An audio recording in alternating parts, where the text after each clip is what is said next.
Hi guys, welcome back to my channel. ఈరోజు నేను చన్నగిరి తాలూకు సంతేబెన్నూరులో ఉన్నాను. ఇది దావణగిరి నుంచి 40 కిలోమీటర్స్ డిస్టెన్స్. ఇప్పుడు మనం చూస్తున్నది ఒక పురాతనమైన పుష్కరిణి, ఒక కోనేరు. ఇది 16th సెంచరీకి సంబంధించిన కోనేరు. ఈ పుష్కరిణి పేరు రామతీర్థ అని కూడా అంటారు. చాలా పెద్ద పుష్కరిణి. ఇందులో మధ్యలో ఒక మంటపం ఉంది. కర్ణాటకలోనే అతిపెద్ద మంటపం అని అంటారు. సో చూస్తున్నారుగా, ఇప్పుడు పుష్కరిణికి ఎంటర్ అవుతున్నాము. వెళ్ళంగానే మనకు ఒక పెద్ద లాన్ ఏరియా అంతా ఉంది. ఆ తర్వాత ఇక్కడ ఒక పురాతనమైన భవనం కూడా ఉంది. సో భవనం లోపల ఎలా ఉంది అని నేను మీకు చూపిస్తాను.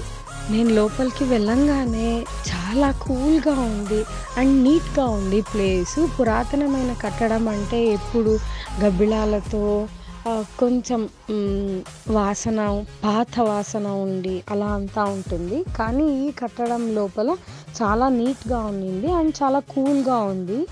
ఇప్పుడు చూస్తున్న పుష్కరిణి మధ్యలో ఉన్న మంటపంని వసంత మంటపం అని అంటారు. ఇది కర్ణాటకలోనే అతిపెద్ద మంటపం అని కూడా చెప్తారు. ఇది చూడ్డానికి 5 అంతస్తుల మంటపం. ఈ మంటపంలో ప్రతి మంటపానికి కూడా ఒక పేరుంది. మొదటి అంతస్తుని నెల మహడి, రెండోది రహస్య మహడి, మూడోది వీక్షణ మహడి, నాలుగోది ఉయ్యాల మహడి, పైనున్న అంతస్తుని గోపుర మహడి అని అంటారు. చూడ్డానికి చాలా అతి సుందరంగా ఉంది ఈ మంటపం. అలాగే చూస్తూ ఉంటే ఈ పుష్కరిణి నీళ్ళలో ఫిషెస్ ఉన్నాయి.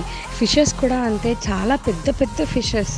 సో మనకి ఇది ఒక మంచి ఎంటర్టైన్మెంట్. సో మీరేమైనా ఫుడ్ని తీసుకెళ్ళి ఫిష్కి ఫీడ్ చేస్తే, లేదా అక్కడే ఫిష్ ఫుడ్ చిక్కుతుంది, దాన్ని తీసుకెళ్ళి ఫీడ్ చేస్తే ఫిషెస్తో ఎంజాయ్మెంట్ చాలా బాగుంటుంది. సో మనం ఫిష్ ఫుడ్ వేయంగానే ఫిషెస్ అన్నీ దగ్గరికి వస్తాయి. చూడ్డానికి మాత్రం చాలా బాగుంటుంది. చాలా ఎంటర్టైన్గా ఉంది ఇది.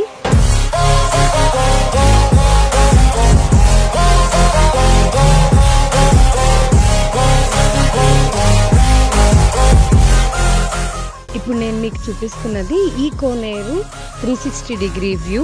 ఎక్కడ చూసినా మీకు మంటపాలే కనిపిస్తాయి. చాలా బాగుంది. మీరేమైనా దావణగిరికి వెళ్ళినప్పుడు ఈ సంతేబెన్నూరు వెళ్ళేది మాత్రం మిస్ చేయకండి. మీరు చాలా ఎంజాయ్ చేస్తారు ఈ ప్లేస్ని.